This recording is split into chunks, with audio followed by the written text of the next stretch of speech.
Hey everyone, how's it going? It is Nathan here and welcome back to the best of 21 series between TheViper and Jordan23. The score is currently, what's the score? 5-3 to Jordan, and this is going to be game 9. So Jordan is pulling slightly ahead, Viper is getting behind a little bit, but Viper, my god, I have to say something about this guy. He has helped me quite a bit on my channel. He has helped me to promote my channel a lot, actually.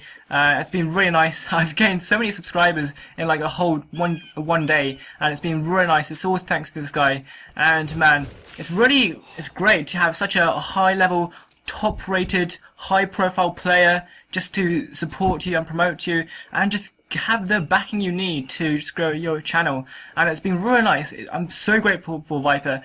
It's just, he's such a great guy. And without him, I probably wouldn't be able to get this far so quickly. And so, really big thank you for this guy. And thanks, buddy. Thanks, Viper. That's been really kind of you. And I will love to see you play in the future. And I will definitely go and cast your games. And it'll be really fun to see you play around when I see you next time, I guess. But for now, this is going to be Game 9. This is going to be a Clash of the Titans Fortress map, actually, which is really cool. I don't actually know the difference between a Clash of Titans Fortress and regular Fortress, to be honest. It does look fairly similar, if I have to be honest. It does look like it is really just pretty much the same as the regular Fortress. But we have got the Viper playing in red all the way down to the southeast of the map, and he is up against Jordan23 up to the north west. And I've just noticed that Jordan's got a pretty bad castle placement, castle spawn point. It's not really protecting anything, it is at the back. You really want to have your castle at the front, like next to this gold or something. But, you know, this is just luck. And Viper has got a much better castle, that is. These guys are both playing as the Mayans, so, you know, we will expect to see those lovely plumes. And, of course, Viper, a really nice Mayan play. I think the Mayans are probably his favourite civ. I think that is the case. Correct me if I'm wrong, but the Viper and the Mayans go really well together. It's like the Jordan23 and the Mongols. They're just a super beastie combination. It's great. And Regicide Fortress, this is going to be great, actually. And this is kind of one of those maps, I guess, game modes, which you don't really see all that often. It's kind of strange. Well, it's kind of cool that they have this in this series, so it's going to be really interesting to see how these guys play this out. Obviously, you can use your king to just scatter around the map, which is what these guys should probably be doing. In fact, Jordan is doing that right now, waddling around that fat king. Yeah, it's really always puzzled me, actually, because I don't know why, but in Age of Empires 2, you have this really fat king, obese king, just waddling around faster, like even faster than a knight, maybe, I guess. But, you know, it's kind of strange, but, you know, this is Age of Empires 2. It's not realistic, but, you know, it's fun. It's funny. And it just reminds me of all those lovely memes, like stuff like 10 elephants can get into a boat, 11 archers can't. And Japanese castles made out of wood. Why cost stone? Something like that. It's great. I just love those Age of Empires 2 memes. And yeah, this should be a great game. I've never actually seen a Regicide Fortress game before, I don't think. Oh wait, I have actually. It has been a long time, so I don't actually know really how these guys are going to play this out. It will probably just be like a normal arena strategy, where they both go to the Feudal Age. No, the Castle Age in a relatively quick time. They will go for a fast castle. In fact, Viper now up to 24 population right now, and Jordan exactly the same. They both have pretty much identical builds, pretty much the same sort of Feudal Age time, it seems, actually. Let's see, 84, 83, yeah, pretty much the same. That's good for them. That's really nice for them both. And it should be a matter of time before they get to the Castle Age as well. And we can see it right now. Viper's adding in some more stone, it seems. So, looks like he will be getting out a maybe more TCs. Hang on a minute, what has he done there? I just saw his stone go down. Does he have a market right here? Let's see. No, he doesn't. Why is the stone gone down right here? I have no idea. Hang on. I might be such a noob, but you might actually start off with 150 stone. Oh my god, I'm such a noob. But you know, I haven't seen a Verislife Fortress game before, so I don't really know how much stone you actually get in the first place. But even so, that's kind of a newbie on me. But as you can see here, both these guys have their markets out. They have their blacksmiths as well, I guess. I presume. Yeah, they do. And they should be getting up to the castle age right now as we speak. And I'm curious to see if Viper's getting more stone. Looks like he will get enough stone to get another 2 TCs. I think obviously since you start off with 150 stone, you will want to get that 50 extra stone to get those 2 TCs out. And that's exactly what these guys are both going to be doing, which is going to be really nice for them. And of course they're both playing some Mayans, and of course the Mayans, as we all know, have an excellent economy, one of the best economy civilizations in the game actually, just because that resources do just last longer, and therefore you can get more resources, and therefore it's going to be more efficient and all that lovely jazz. So that's going to be great for them. But I'm curious to see what these guys are going to be doing very, very soon. Right now, I think they will go for those lovely plumed archers. Probably going to be going for them because plumed archers are ideally the most go-to-go unit for the Mayan player, especially in the early castle age. You might go for elite eagle warriors once you get to the late castle age, or the imperial age actually, for that matter. But for now, I think plumes are going to be great for taking that map control. Obviously, this is not arena, so you know it's harder to find relics. It's not all in a really small location like here. It's still out. It's kind of like a arena, but on Arabia, I say, something like that. So I don't think collecting relics will be that important, but it will still be a really good thing to do. And both these guys now clicking up to the castle age as we speak. A town centre coming up on this gold in the front, just to protect it a bit more and just to get some more gold right here. And we can see a third TC on this wood. Jordan here, and he has put up a second TC on this gold here, and a third on the stone. Oh, there was not stone. My God, wood. I always keep getting these resources muddled up, which is so annoying for me. I don't really know why. It's just my problem. I'm sorry about this. And well, we can now see plumed archers coming out from both these castles, which is going to be really nice for them. And they should start to get that all-important map control up. And this should be pretty fun. Plumed archers going to be a really nice unit. They're just so strong. I mean, look at that. 50 HP for an archer unit in the castle age. That's pretty damn strong, I have to tell you that. And although they don't really have that great damage, only 5 damage, it's not really so great. They will do for now, I guess. I think when you upgrade that to elite plumed archers, I don't think their damage changes. I think they do get 65 HP, which is going to be great, but their damage does not change. Their attack is still the same. So, and so they are pretty beefy actually. They do tank a lot of mangonel fire, and it's going to be really hard actually, because one mangonel shot cannot kill a plumed archer. Mangonels do 40 HP worth of damage, and of course plumed archers at 50 HP. Going to be really nice to tank that damage. I guess they're just like cavalry archers, except they're not as tanky, but they're still pretty damn good, and they're just so cheap. They're so cheap. That's the mines for you. The plumed archers are just so cheap to create, and it's just really nice to get lots of them out. And it's just going to be really good for them to just keep on pushing and making more plumed archers, which is going to be really nice for these guys to do. And where are Jordan's plumed archers? Ah, there we go. But for now, neither of these guys really attacking, neither of these guys actually doing a lot of damage to each other. Of course, they're not actually attacking at all. But they do want to get their economies up. And of course, this is kind of like arena in a way because you have those wars. So you might want to focus a bit more on your economy as well, rather than just go all out into war, I guess. Because these wars are going to be able to protect against any arrow fire, I guess. You can't actually just go in here and walk around in here and just do some damage, because I suppose there is a wall here, a gap here, but even so, you've got so much wall here, and of course you've got castles and TCs and all that jazz, and towns as well. So it's going to be really hard for these guys to actually raid inside each other's bases, but we will expect to see a huge battle going on, I guess, in the later stages of the game. but it should be close right here. Viper now currently housed, which is never a good thing, and yeah, it's never great. Now he's just spamming out these houses right here just to keep up his population. And I'm just waiting to see when these guys actually come and do some damage to each other. It should be in a matter of time, but these guys pretty much neck and neck in terms of population, and it should be really nice. I think Viper actually doing a bit more scouting actually, it seems. And there we go, a first bit of harassment right here. Wow, first blood, nice.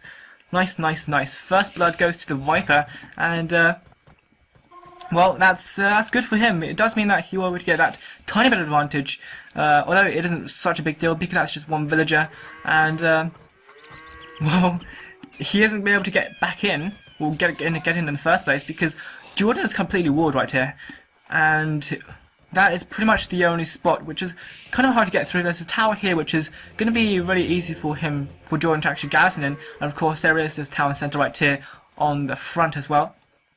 So Viper probably not going to be able to get in anytime soon. I suspect that they both will need to get out some forward siege workshops if they are going to try and go for a full-scale attack. But for the meantime, both these guys are going to try and just scout around each other, going to try and see what they can see. And obviously both these guys have got pretty much pretty top scouting right here. So that's going to be really nice for these guys to have. And well, nothing much happening, it seems. Nothing much happening. But we may expect to see a transition into some Eagle Wars when we get to the Castle Age, or late Castle Age, and the Imperial Age, which should be, well, it's going to be a matter of time, actually. Well, of course, they do have the 3 TCs up and running, so they do have to spend 150 food on making villages.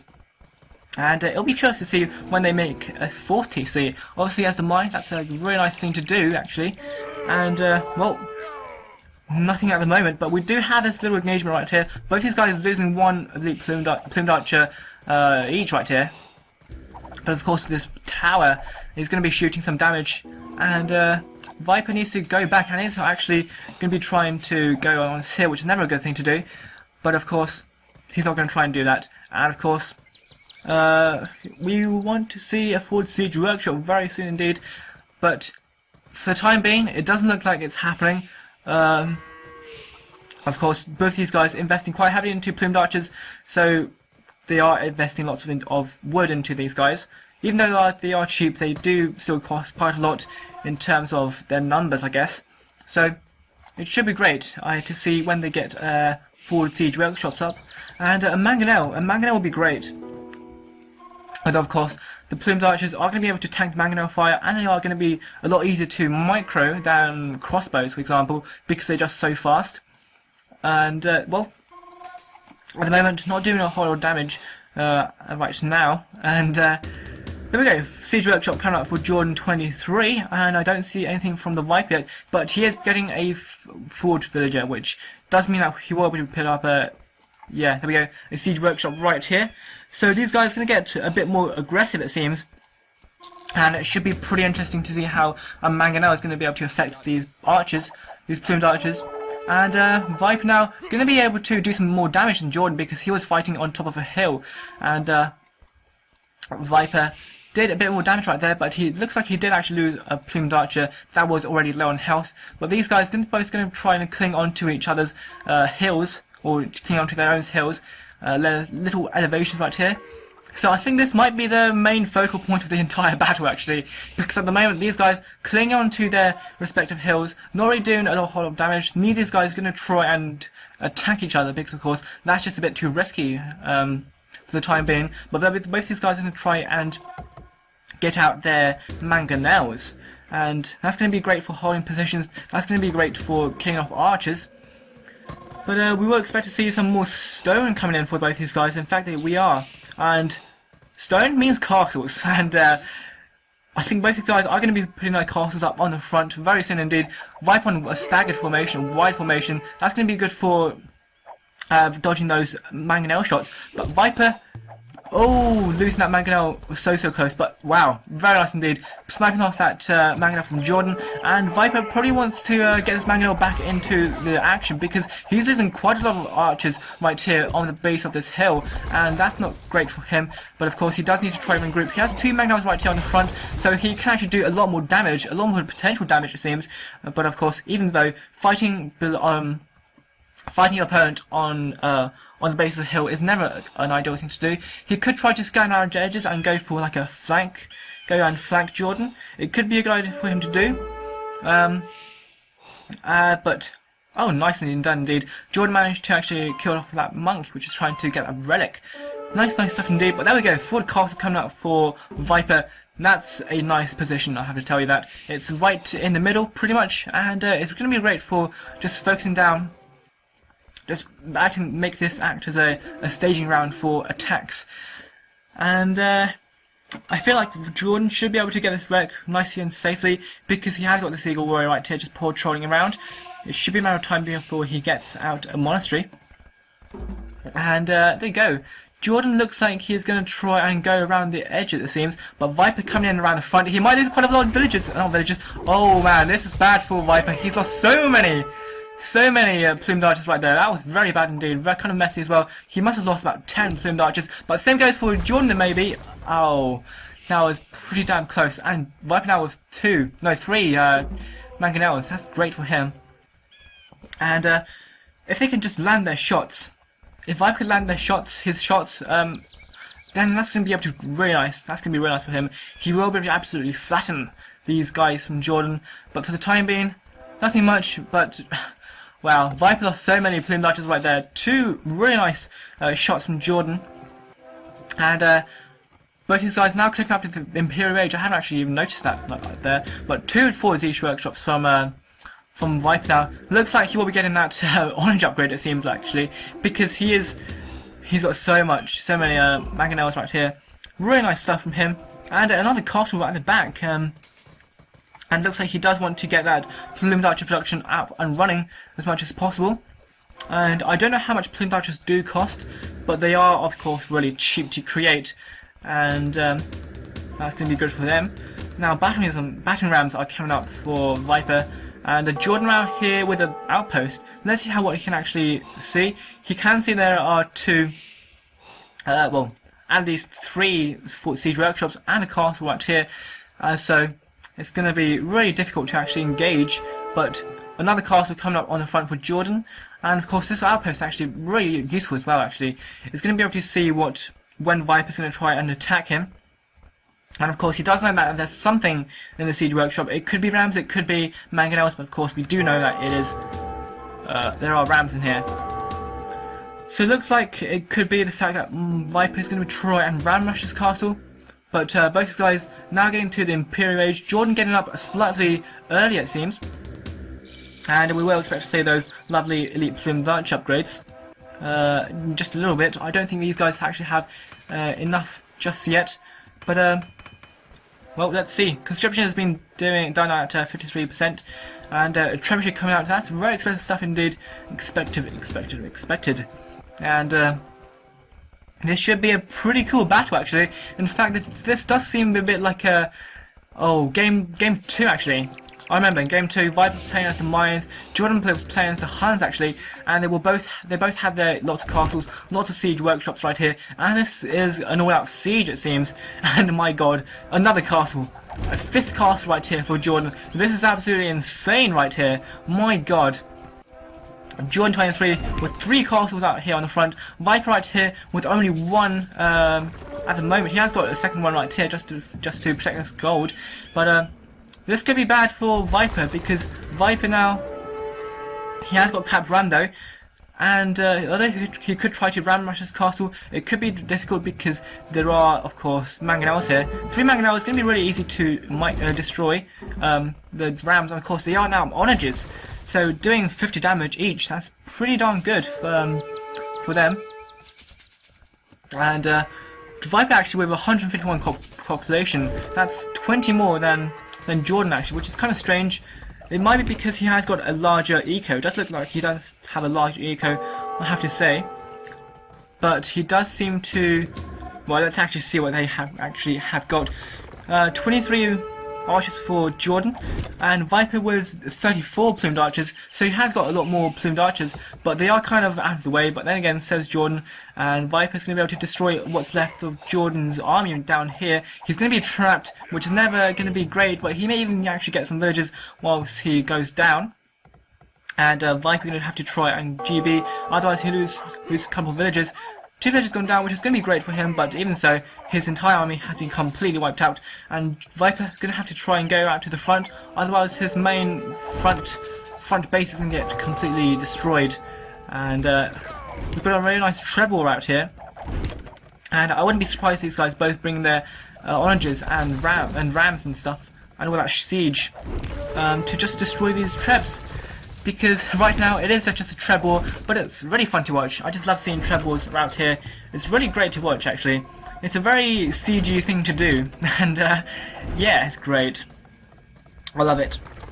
And both these guys bring in the siege right here, and Jordan bringing in these battlegrounds. Going to get completely fattened by these mangonels if he comes too close.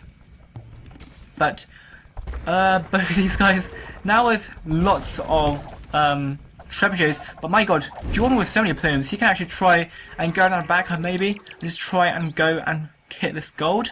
This should be a good thing for him to do. Obviously, plume archers not going to be so great against siege, to be honest. They do pretty badly against onagers. They don't really do lots of damage to capture rams either. So I think going for the eco will be a great option for them to do, and it might be the case. And they will do that very, very soon. But like I said, nice shot for that villager right there. Great stuff indeed. And my god, this is absolutely insane. So insane. Viper now with 2.2k gold and 1.6k stone in the bank. That's huge right here. And this could be a huge battle right here as well. And Viper shoots. Oh, very nice indeed. Taking out those 2 trebuchets so quickly. But of course, Viper now going to be just completely having these guys destroyed, because the oranges from Jordan is going to be absolutely wrecking these rams from Viper, and Viper has not got any mangonels of his own, which is really bad indeed for him, but he can use his mangonels, his trebs even, to try and focus down these oranges. But these mangonels, these oranges even completely devastating these cap rams, and this is not looking good for Viper actually. It does seem like that is the case, but Viper might actually be able to destroy these oranges very quickly. Of course, he does have these trebs right here, he does have his castle right here as well, and of course he does have a huge number of plumes. Of course, plume archers don't do so much damage individually, but as a whole, they can actually be able to wipe out, they can actually be able to one-shot a mangonel or a onager very quickly indeed. And this is looking pretty damn close actually. I don't know who's going to win this. It does look like it's very stalemating.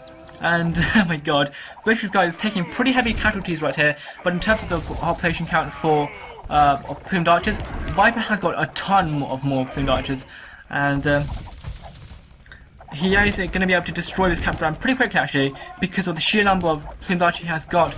There we go, that campground getting down right here. And some more trebles here. This is great actually. I love seeing trebles, it's just so cool to watch. But for the meantime, this is just the focal point. This is the main action right here. Although I wouldn't be surprised if these guys go for a great raiding attempt, but this could be good for him. Oh never mind. Yeah, my god, I'm breathless right here. This is absolutely insane. Oh my god, this is insane. Both these guys having lots of villagers trying to protect their, just to repair the castles, just to repair their trebs. And ooh, so close right here. Just narrowly avoiding those. Very nice play indeed. Narrowly avoiding those orange shots right here. I don't think he actually killed any plumed archers of those oranges Jordan did. And Viper marking that like a complete champ. Really nicely played by him indeed. And these oranges not doing a lot of damage at all. Of course, 65 HP right now. That's pretty damn beefy. That's pretty tanky. And Jordan, maybe an embossed sword of trouble, because Viper looks like he is going to try and go out a bit more. He's going to try and push in and try and destroy these castles. Obviously with 4 trebs, that could be really nice for him to destroy, but he does not have any onagers, which could be bad for him. Very nice split from Viper here once again, and another great split. So good in here, destroying these onagers so quickly that it's nothing. My god, Viper's micro is in top form today. Really nice play by him right there. So good. I just love it. And these onagers from Jordan not doing a lot of damage actually. They are destroying these trebs, kind of. They are destroying these rams, but my god, these flame archers just so good. They're so good. And we can now see that Viper is just one of the best Mayan players of all time. He's just such a good player. He can just control these guys so well. And I say that, but now he's losing quite a lot. But siege ram is done for the Viper. Looks like he's going to go for a huge ram push. But with these onagers being focusing on these rams, it does mean that he is going to be able to use these trebs to his advantage and going to be able to try and destroy these castles with the trebs. And this castle is going to go down to, yeah, there we go, 1 body, and there we go. Nicely done and played indeed. And he's probably going to try and go out to the front and just do some damage, although he's going to try and focus down these units out here with these trebs. Going to be nice here actually. It's going to be great because trebs with that 200+1 damage, nothing can actually do enough damage there. Nice stuff indeed. And my god, this game is absolutely insane. This is one of the best matchups, one of the best games I've ever seen actually. And really nice play by both these guys.